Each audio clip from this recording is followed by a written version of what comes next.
before we begin, make sure your cell phones are off, completely off. If they go off, please walk out of the courtroom and do not come back in. No, there is going to be several sentences this morning that will be kind of emotional on both sides, so I'm not, I would expect that the audience would present themselves properly in the courtroom with no outburst in this case. We have Mr. Burt first. Yes, sure. We are on the record with file 251662-FC. Can you state your name for the record? Dominique Burt. Thank you. This is a date time set for sentencing. Mr. Hubakar, have you reviewed the pre-sentence report? I have, Your Honor, and I discussed with the court some corrections or additions, or corrections to the report as it relates to the PSIR. Do we have probation on, Judge? Is probation there? Yes. All right. Just want to make sure you can hear us and we can hear you. Okay, yep. Judge, as it relates to prior record variable number 7, that being subsequent or concurrent felonies committed, that is currently scored at 20. That should not be scored at 20. It should be scored at 0 points. The defendant pled to murder in the second degree along with felony firearm. Felony firearm does not score under PRV 7, therefore the total PRV count should be 30, and that should be PRV level D. Do you agree? Yes, thank you, Your Honor. All right. Additionally, Judge, as it relates to, well, that's all for the PRVs. As it relates to the OVs, Judge, OV 9 is currently scored at 10 points. That would be appropriately scored at 0 points, bringing the total OVs to 95 OVs, which brings, and that's related to the number of victims that are placed in danger. In this case, this is a homicide against one individual. There's no, based on the record that's been presented and the reports, there's no additional victims placed in fear of danger. And for that reason, offense variable 9 should be scored at 0, making the total offense variables 95 points for an offense variable level of 2.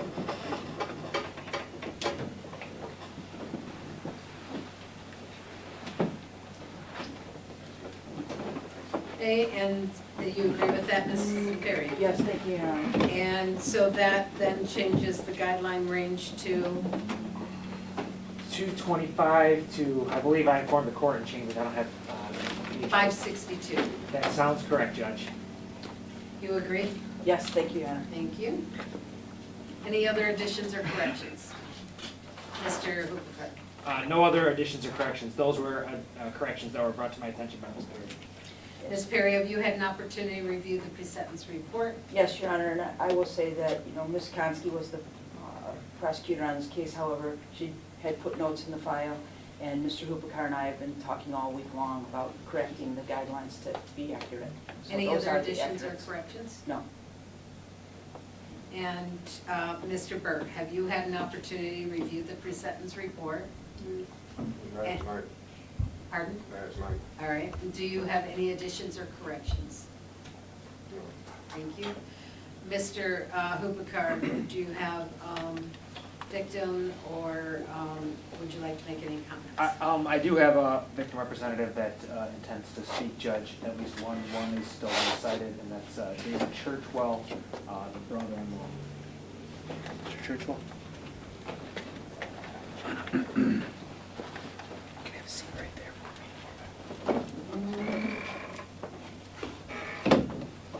If you have a seat right there, and then she'll ask you to state your name.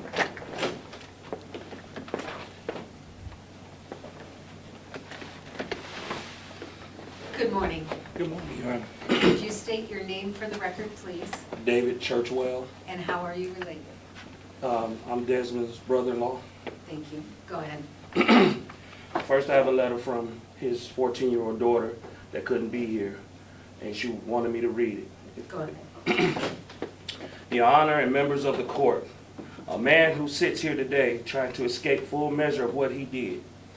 I am here to speak for my now 14-year-old niece, and I'm here to be the voice for her father, whose voice was permanently stolen from him. For months, we've had to watch you play games with the truth, watch you try on excuses like outfits, searching for anything that would stick. First you claim self-defense, then you claim mental health crisis.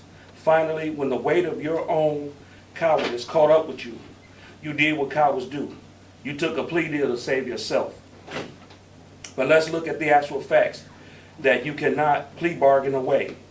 You caught him completely off guard and shot him. And then you degraded him as he lay dying. He was walking away from you. The confrontation was over. But when he turned back around, you already had your gun drawn, and he never saw it coming. It was sudden, malicious, and entirely unexpected. How do you claim self-defense against a man who was walking away from you? How do you justify drawing a weapon on someone that had no reason to expect it? You can't. And anyone in this courtroom doubts the sheer cruelty of your actions, they only need to look at what you did next. After you shot him, you didn't panic. You didn't call for help. Instead, you stood over his body and rummaged through his pockets. You treated a human life, a father's life, like a payday. You stood over him, a dying man, searched him for valuables. This is not the action of someone that was scared or defending themselves.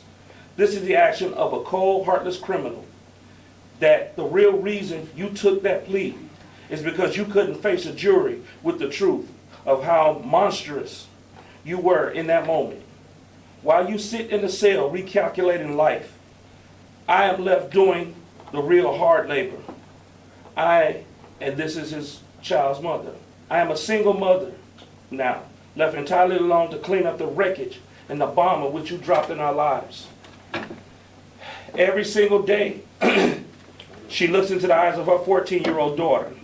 Do you have any idea what it is like trying to answer questions of a grieving teenage girl? Questions you created, but she will never get the real answers because you changed your story too many times in the court. I have to fill the gaps of her heartbreak. I have to watch her navigate milestones, graduations, her future growing up, knowing her father was robbed of a chance to see her reach her. You didn't just end one life that day. You altered the trajectory of a young girl's life and entire future. You stole moments that had not even happened yet. You stole every opportunity she would have had to continue building a relationship with her father.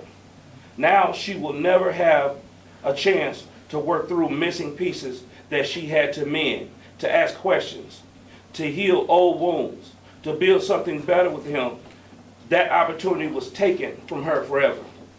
When we leave this courtroom, I get a chance to leave here with my integrity, my truth, and the love of my daughter.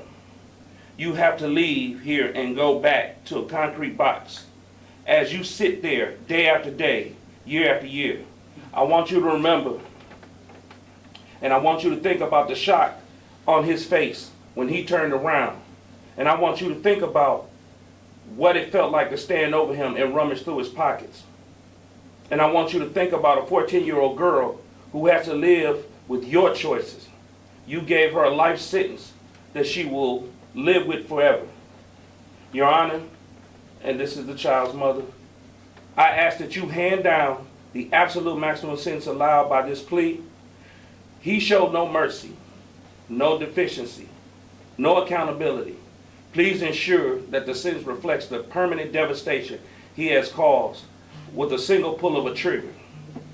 You turned her into a statistic, a single parent left to shoulder the weight of the world for their daughter, but will ensure that she rises above what you did. And I'm briefly going to add, knowing the facts of this case, knowing about the defendant, has never been held accountable for nothing he's done in his life, reckless, dangerous, harmful. I'm here to sit here today because I have to watch my wife cry every day. I have to watch my mother-in-law not find that empty space, nothing to fill it. I'm here to tell you as a man, you did it. Accountability is here today. You did it. You looked at him and you pulled that trigger. And I'm putting emphasis on you because somewhere in your life, nobody ever said, it's your fault. It's you. Though my brother-in-law was no angel, he did nothing to this man to even warrant this happening. Like my niece said, this was a cowardice act. And the only way we as a family can see justice is that what's going to get served here today, and I wish it could be more, but yet you have life. The only thing for you to do is see if that God can forgive you, because it's hard for us to, because you stole a son, a brother, a husband, a father, a cousin, a brother-in-law, a grandfather. That's what you stole. So yet while he's in the ground and we got to grieve every day, the only thing that can save you is God. Because it's going to be extremely hard for us as a family. Now I got to keep my wife together every day as she thinks about her brother, which she calls Leroy. She'll never hear his voice again. But let me explain something to you. I got her, God got her. God got you too. Thank you, Your Honor. Thank you very much.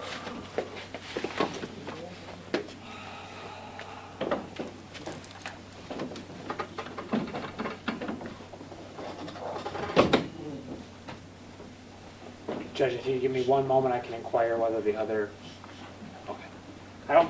Judge, I don't believe that anyone else will be addressing the court.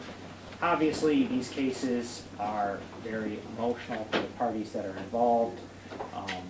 The court was made aware of the facts and circumstances that underline the case, as well as the difficulty and challenges that this case presented as we evaluated the case and spoke with the victims in evaluating the case, our victim representatives. I know that Ms. Konski was the one that was handling this case, but I am aware of all of the facts that underlie it and the challenges that the case itself presented. That being said, no sentence that this court imposes will ever bring back the life that's been lost, but hopefully this is the start of the defendant being held accountable and will give some closure to the victim representatives as they try to put the pieces back together. Thank you, Judge. Thank you. Thank you, Your Honor. Ms. Perry? I know in people's grief, they have their own truth. We have worked very hard on this case, Ms. Konski and I, from day one. I will tell you that the very first time I met Dominique, he cried. He has never not been remorseful for the loss of a life. I had a job to do too, and my job was to make sure that all of the rules and the statutes and the defenses were covered. So yes, it took a little time for us to get here, but we had to make sure we covered all of the aspects of this case. But Dominique has never told me he wasn't sad, that he wasn't remorseful, that he wished that the circumstances that played out that night didn't play out like they did. He had just before this incident happened spent 2 months in a mental health hospital with severe paranoid ideations. And so when somebody comes at him, he might react not as he should have, and he understands that. And that's why he is taking responsibility totally for his actions. He has a letter. I know that you read our mitigation report. I know you read the letters from his family. This is not a monster. This is a young man that has a lot of issues for a long time in his life. Is a conservator and a guardian through a court appointment for years. Been on Social Security because of his mental health issues since he's been a child. It was the perfect bad storm, And it's tragic, and nobody wished that it would happen, and everybody wished that it would have happened differently, that that night would have played out differently. Mr. Burt has a statement that he wrote in his own, and he would wish to read that to you. Thank you, Your Honor. Thank you. Mr. Burt, you have the opportunity at this time to state anything if you would like. When I think about the recent years of my life and the decisions I made during those years, I realize exactly what type of world I chose to live in. I believe that anyone who lives a life on the street using, selling drugs, committing crimes, and living reckless must consider at some point the dangers that exist within. When you make the decision to move further into such a lifestyle, it is then that you are accountable for all events that follow. Most of us who accept potential repercussions do so behind the veil of drugs, sex, ego, acceptance, and any other pleasures that the world shamelessly offers. It is then that the pitfalls of a lifestyle that hides in the shadow, awaiting the moment to step from the shadows and expose the true nature of the lifestyle I chose too much over my adult life. It's funny how I never considered myself the type to react to situations without considering the potential outcome. I chose to live a life that required little consideration of others and way too much impulse. I am so sorry for the pain that I've caused as a result of me choosing to live a life that has not only hurt others but myself as well. I wish the person so many people seeing me would have had the courage to show up that night that led to so many lives being changed.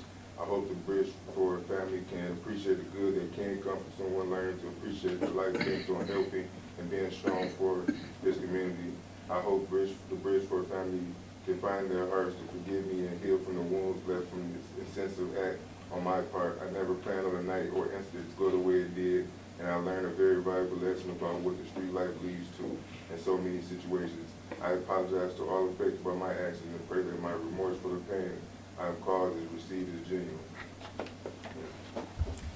Thank you. There is an agreement that was negotiated in this case with victims' representatives along with the attorneys to come to an agreement in this. And I will follow that agreement. I cannot in any way bring justice to the victim's family. I can't give you back the life. I can't give you the terms that you would like Mr. Burt to have. I can't give you that justice. All I can do is follow the law and go with what was agreed upon. And I don't want the family to feel like this was the value of his life, because his life is ultimately the most valuable thing that this family's had. And to say that the time that Mr. Burt is gonna get is any compensation for that, it's not gonna happen. So again, I apologize to the family that I cannot give you that, but know that I do understand your pain, and I'll do what I can to be able to make sure that you understand that the law does accept that he was valued. Be the sentence of the court on charge 2. 2 years to 2 years at the Michigan Department of Correction with 531 days credit. $68 state charge. As to charge 1, 225 months.